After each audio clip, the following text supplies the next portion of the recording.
three different, or three different eye maladies. There is the matter of being nearsighted, there's the matter of being farsighted, and then there's the matter of astigmatism.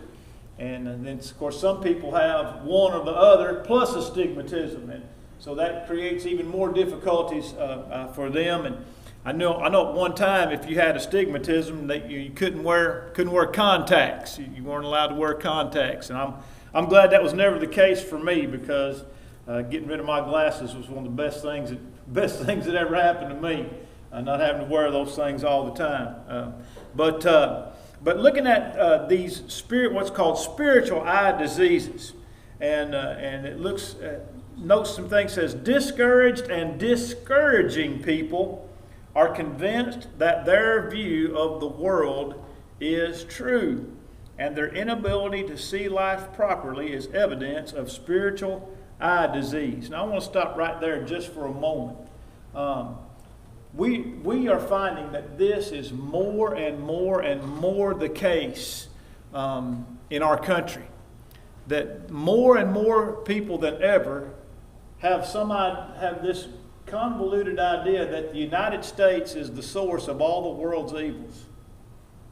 I mean, they we help more people. Yeah, we do. We do. All of them combined. If you tallied up the amount of money we spent helping other people and tallied up the money that every other country spends combined, it still they wouldn't even make a close second. But what's happened? They've been indoctrinated to see nothing but evil in and about America. They've been indoctrinated to see nothing but evil in and about religion. Our country is more, for a long time, not ever, we have kind of a, in some ways, we have even a distorted vision of how even America used to be. The good old days, if we sat down and looked at them really close, were not as good as we like to envision that they were. But I think there's still a pretty good argument to make that in a lot of ways it was better. But there are also some ways in which it's better now. And we need a proper focus about those matters. But people used to, even if they were irreligious or unreligious, there were very few people that were anti-religious. And now we're finding people at the highest levels of our society, in Hollywood and even in our government. People they're anti-God and they're anti-religion, which is very dangerous because, for example, our own founders made the statement that our Constitution and our laws were made and written for a religious people, and that they would not be able to govern any other kind of people.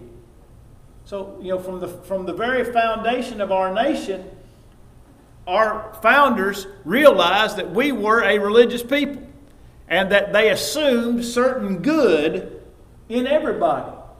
And that good would allow the people in general to function within a free society because of their general good, and then the framework that they would respect the laws that were written for them.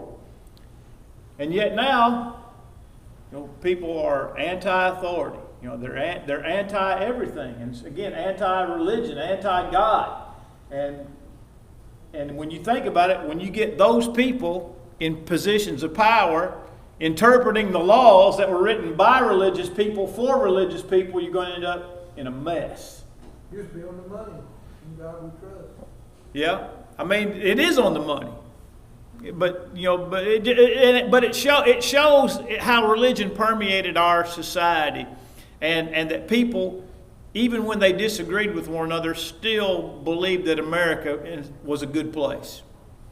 They might have different ideas about America or what they thought was good or bad about it, but everybody still believed. But now people have this eye problem. They think everything about the United States is bad. That the United States is the cause of all the problems in the world. That anybody that doesn't agree with me is a racist. Everybody that doesn't agree with me doesn't like anybody that doesn't look like them. And it's just this idea of how people see the country and how they see one another. All right, now, the same thing can happen to us even as children of God. That we can develop a negative attitude. For example, I'll just give you an example. It would have been very easy for me to take a negative view of the church after the first work that I had full time.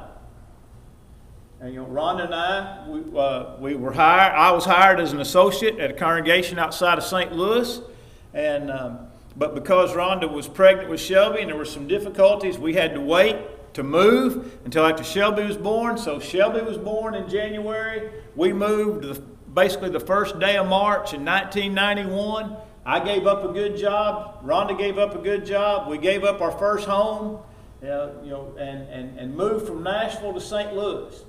And 13 weeks later, I was out of work. 13 weeks from the first week of March to the first week of June. I was out of work, and was out of work in a ministry way from June until the following February. And I worked preaching for little old churches in and around and whatnot, and took a job with a temp service to pay bills. But it would have been really easy for me to have soured on the church after a really bad experience right out of the box. I could have chosen to focus on the negative.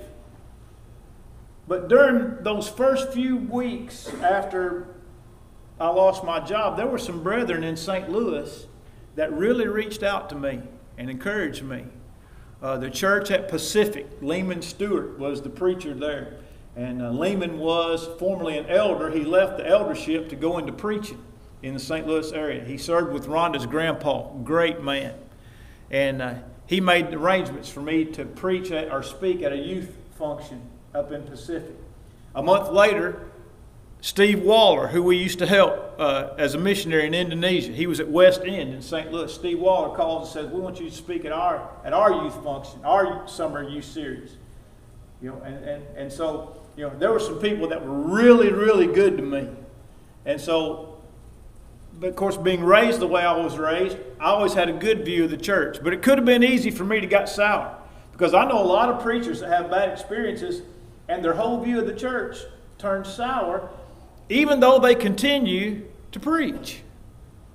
They don't leave the ministry. They stay in the ministry, but their view of ministry in general is negative. Their view of elders is negative. Their view of the membership in general is negative. Their view of the church in general is negative. And it's really a matter of choice. On what we choose to see, on the things on which we choose to focus. And in this paragraph, it talks about two different kinds. There's nearsighted and farsighted.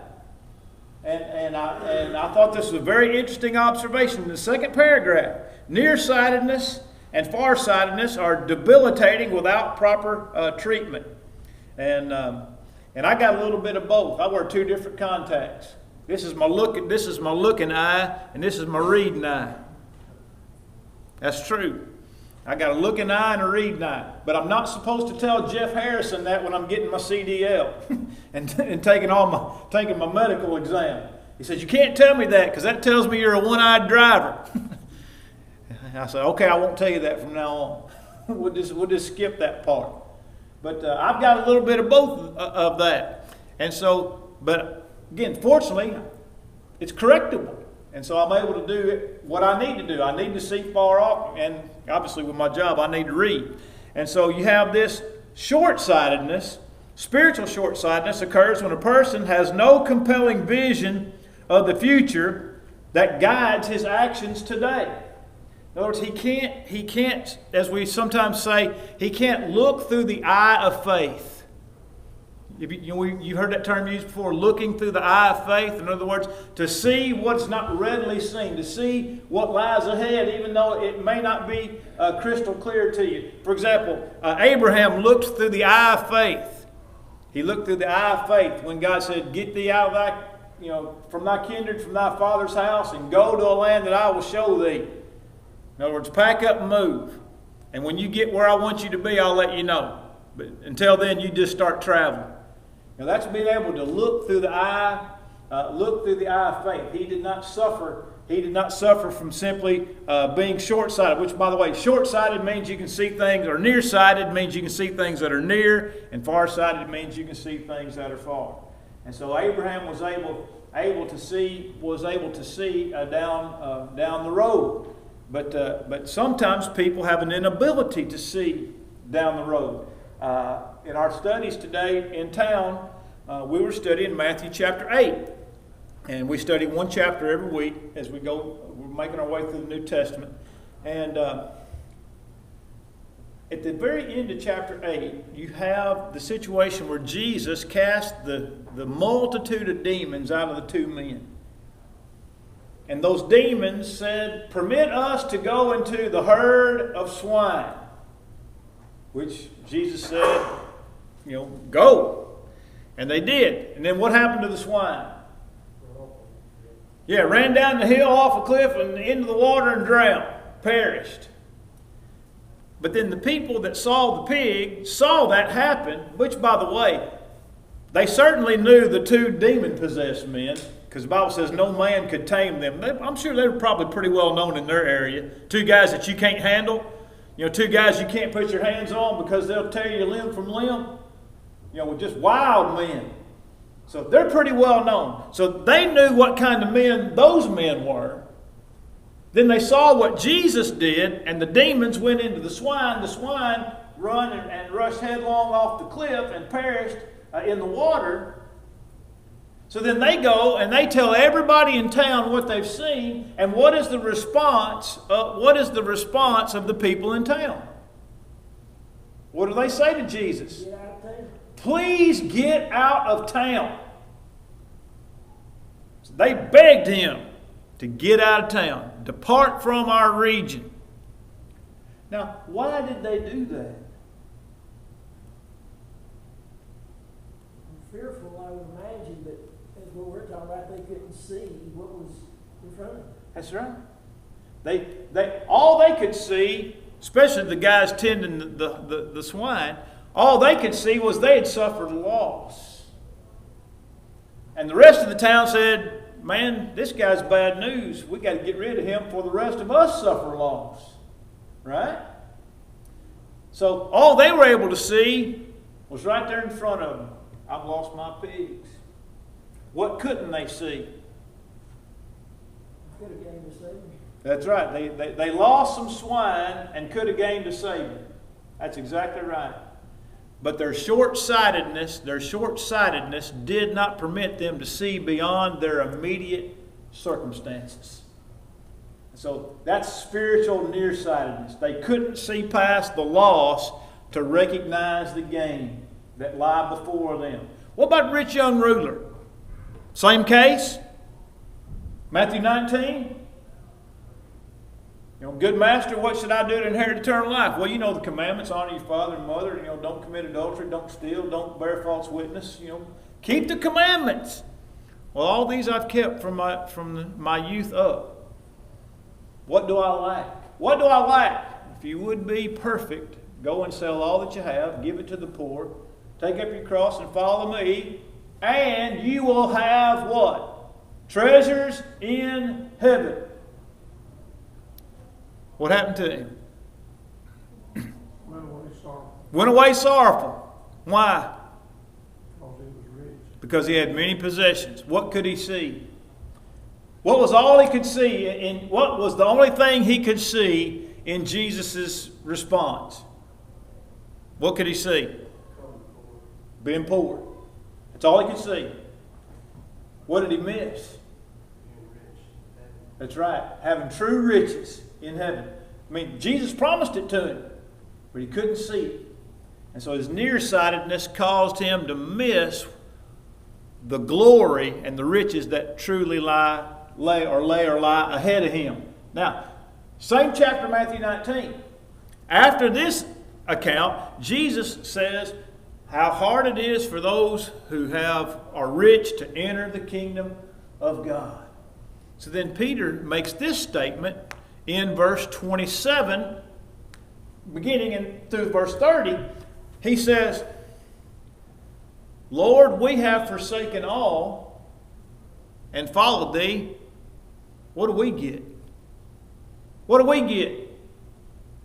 All right, so what was Peter's problem? What couldn't he see? He couldn't see what was right in front of him. He forsook everything.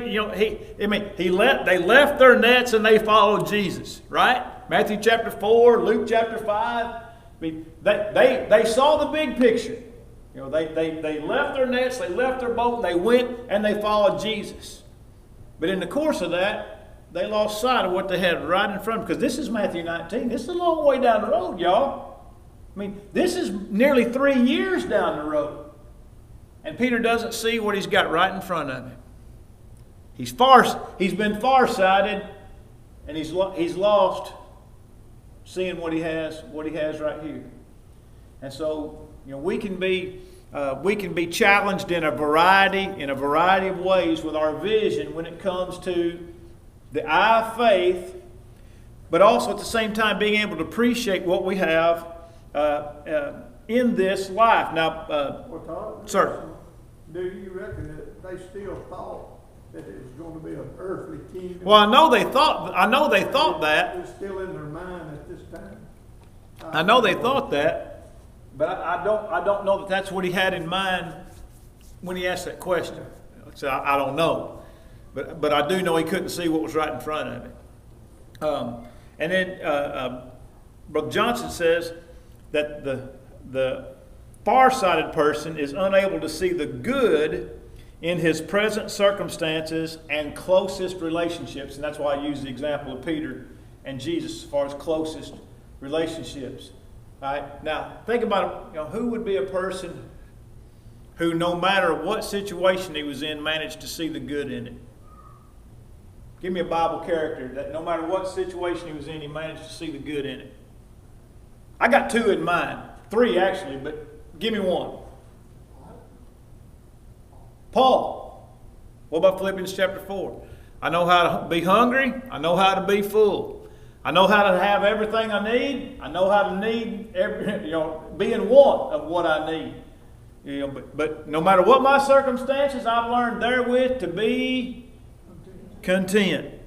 Content. So Paul is a great character who was able, in spite of his circumstances, he was able to see the good in it. Who was another one? Didn't even necessarily. I got an Old Testament character in mind, but what about Joseph? There's a guy that rode life's roller coaster, didn't he? The favorite son, got the pretty clothes, got the pretty coat. Obviously, his father's favorite. Then his brothers hated him, sold him into slavery. And it's father's favorite, sold into slavery. Potiphar's house, prison. Second in command over all of Egypt. It was just this giant roller coaster. But at the end, toward the end of his life, what did Joseph say? He says, he said to his brothers, whatever you intended for me, you meant for evil, but God meant it for good. So there was a guy that was able to see the good and all, and maybe even you could think even Daniel. Lot. What? Lot. Well, you could think about Ruth too, because I don't know about that, Fern. You have to explain that one to me. he lost. Well, he lost everything. No, Job. Oh, Job, yeah. Another 3-letter man.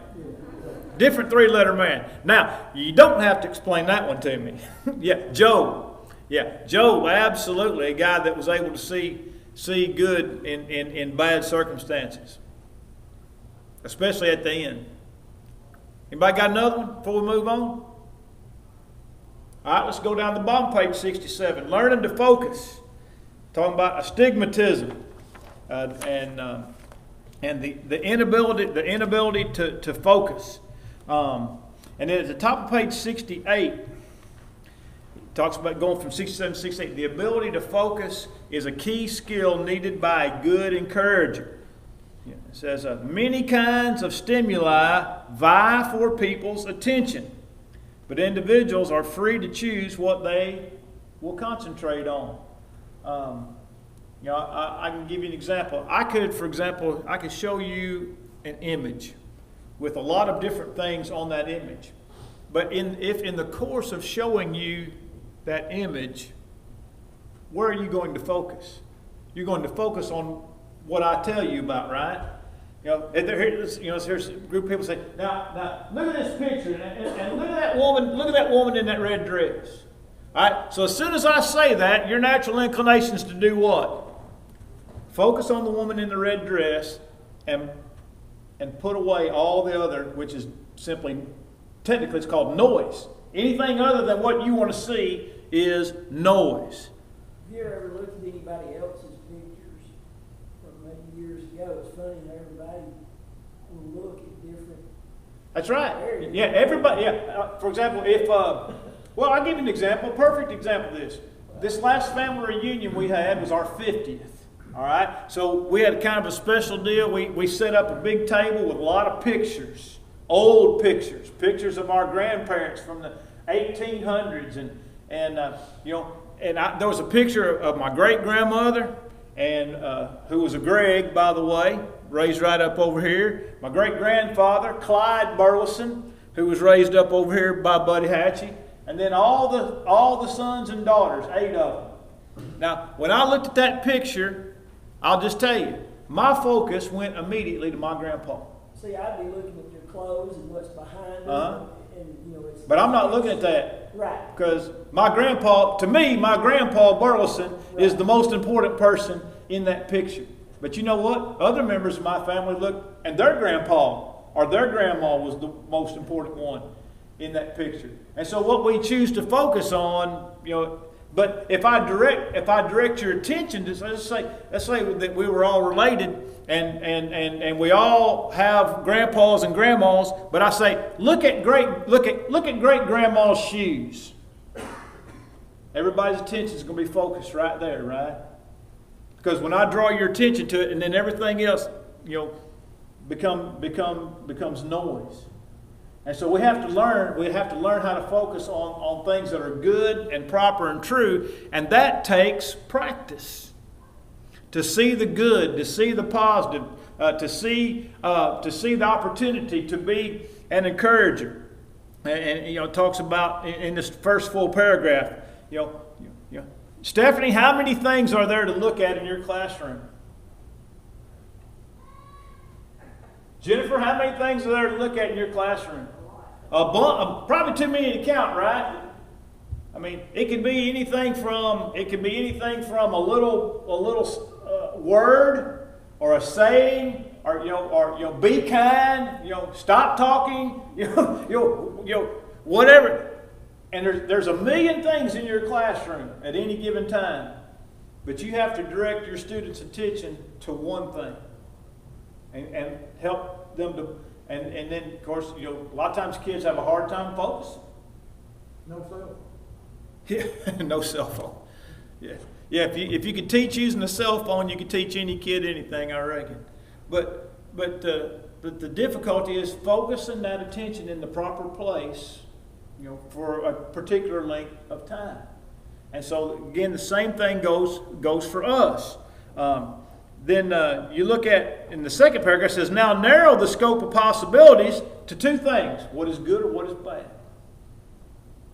Rather than thinking about all the things that you could focus on in the classroom, now we're going to focus on 2 things. I'm going to see what's good, I'm going to see what is bad. And then it says, people generally feature one and forget the other. Discouragers unconsciously focus on the negative. In other words, people that are not encouragers, people that are generally negative, only see the negative. They've not trained themselves to see the good. Everything, no matter how good things may be, this could be better. Or that could be better. Or this is missing. Or this was too much. Or not. There's always a way to be critical of any situation or any person. And the person who is not a natural encourager, who is naturally a discourager, always manages to find the negative. Man, that was a great sermon, but it was hot in there.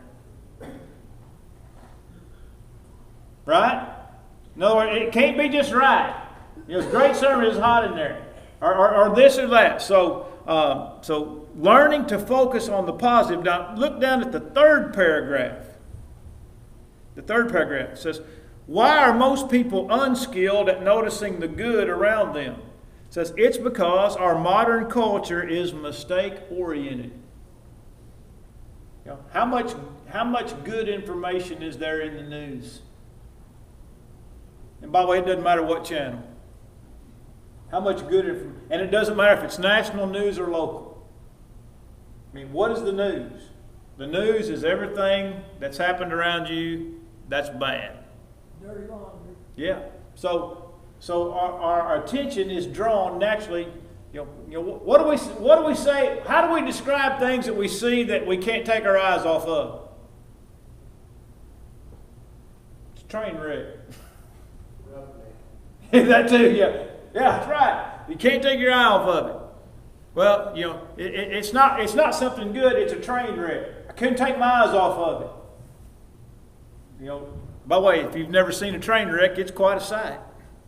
But the focus on the negative as opposed to focusing on the positive. And he goes on and says, media makes its living publicizing what is worst in people and society. Verbal attacks are the stock and trade of political campaigns. And he talks about, you know, that half of couples who marry develop tunnel vision of the heart and renders them incapable of seeing any redeeming quality in their mate. In other words, the person really hasn't changed that much. I mean, we all change to some extent, but the way that we view that person changes. And there are times when, and this is what, you know, like marriage counselors and whatnot will talk about why keeping lines of communication open and not sitting on slights or sitting on hard feelings, because if you sit on those things and you don't talk about them, they're not going to go away. They're just going to be added to the next time and the next time and the next time, and then pretty soon, for example, you have a wife who has taken personally every perceived slight that she thinks her husband's directed at her, whether he has or not, or intended it or not. But she's sat on those things so long that she's developed a loathing or a hatred, you know, for a man that she once thought that she'd love for the rest of her life. Well, what's happened? It's just been this. It's been this series of negatives that have accumulated, and now the whole thing is bad, whether it really is or not. And so he talks about the differences, or that we're not skilled at noticing the good that is around us. And then let's go to page 69. And so we have, in the time we have left, Christians must recognize that they are the stewards of their relationships. In other words, as Christians, our relationships will be what we make them to be. People have been placed in our circle of influence to receive encouragement. And to fulfill that role, it's necessary for saints to reorient their thinking and transform their values. It all begins with resigning as fault inspectors and resolving to accentuate the positive. And then I love the text here moving forward on page 69. By the glory of the ordinary.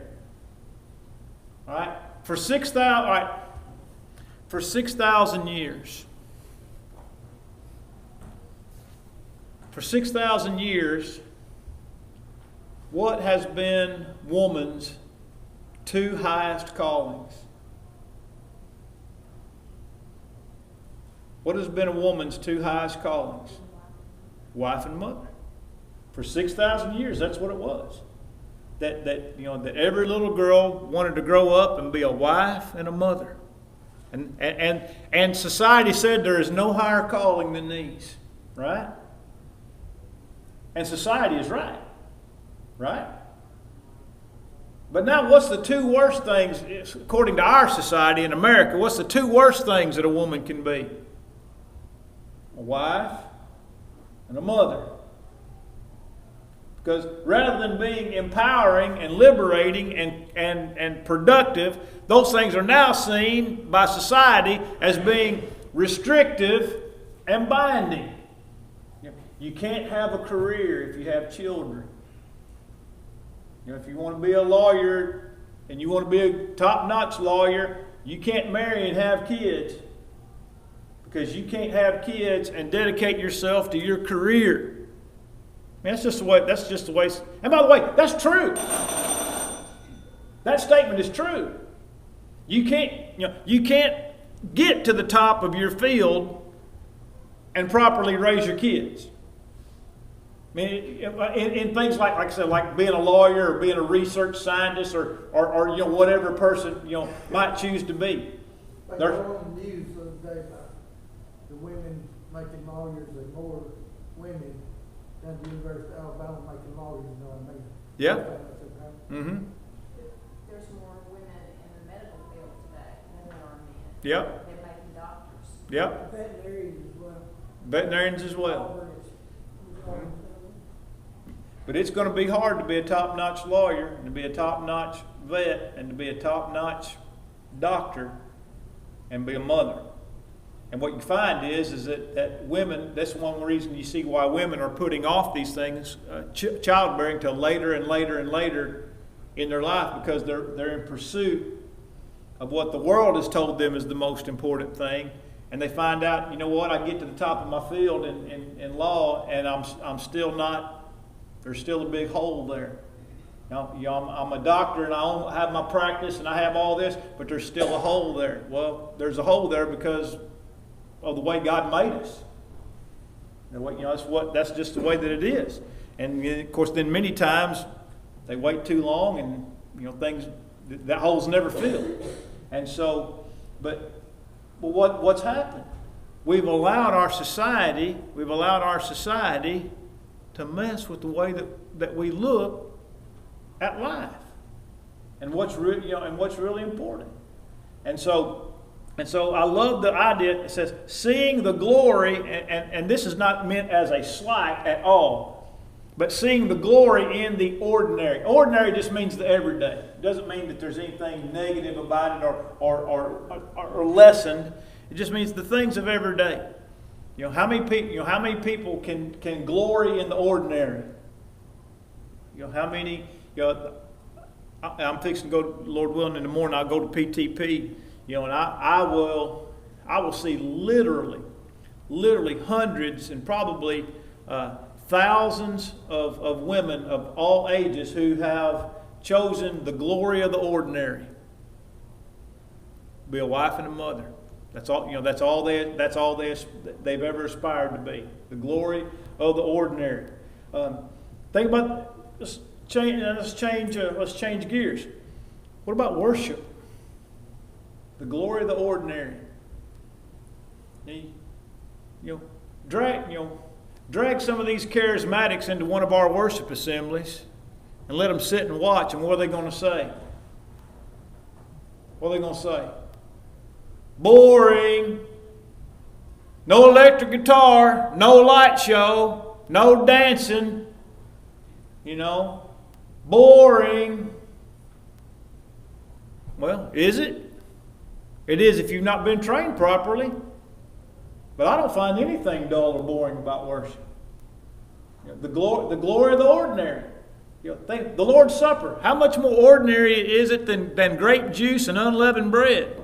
That's about as ordinary as it gets, right? Not an article not too long ago, or about 6 months ago. It's more intellectual than it is emotional. Our worship service should be more intellectual. Yeah. Emotional. Appealing to the intellect. Yes. Understanding. Well, appealing to the intellect first and then the emotional. Yes. Rather than the emotional only and not at all to the intellect. Right. I mean, the Lord's Supper is about as simple as it gets. Congregational singing is about as simple as it gets. Prayer, giving, just plain old open up your Bible and preach what the Bible says is about as simple as it gets. And yet people are not satisfied with that. But that's the glory of the ordinary. The fact that God set it up to where anybody can do it anywhere on the planet, and if it's done properly, in some ways it's anything but ordinary. It's extraordinary. And so the glory of the ordinary in home, the glory of the ordinary in worship, the glory of the ordinary in serving our fellow man. In serving our fellow man. In other words, you don't have to cure cancer to make an impact in a lot of people's lives. Right? I mean, you can bake chocolate pies. You can spend some time in the nursing home. So there's, ma'am. Well, I'm just saying, there's glory of the ordinary. What did Jesus say? Who's the person who will by no means lose his reward? The one who gives a prophet a cup of cold water in my name. How much more ordinary does it get than that? And so the beauty of being the encourager is seen in the glory, satisfaction in the glory of the ordinary. All right, now Lynn's going to do, or somebody, lesson 8 next week, but I'm going to come back when I get back from PTP and hit the highlights back in 7. I've got some notes I wanted to share, so we'll just get a double dose of this good book.